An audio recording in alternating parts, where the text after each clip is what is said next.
With Session Update, I'm Julie Bartke. Students from across the state gathered on the Capitol steps today in a show of support for Governor Mark Dayton and his pledge of more than $240 million in additional funding for higher ed. It's in his budget plan, and he says it's time for the state to invest in its future. Some people say, well, we can't afford to spend more for higher education. I say we can't afford not to spend more for higher education. We can't afford. We have some great legislators here who are very supportive, and others here who are supportive, and then some who need convincing. And you're the ones to convince them, because it's your future. But remind them, your future is our future, all of our future. Thank you very much.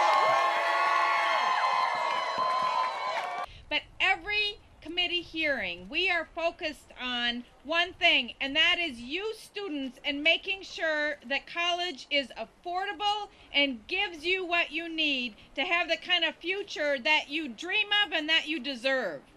We want to make sure that there are jobs right here in Minnesota when you graduate. So a top priority for me is encouraging job growth and economic development opportunities right here in Minnesota. So when you graduate from our Minnesota institutions, there's a job waiting for you. The last thing we want to do, the last thing we want to see is you leave the state of Minnesota. And we know that you need to have funds available to keep your education going through loans and grants.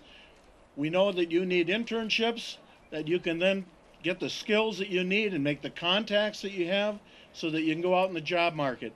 And that's our role, to make that happen. So as partners with you, we want to make sure that your future is secure, that you're going to be productive members in citizenship here in Minnesota.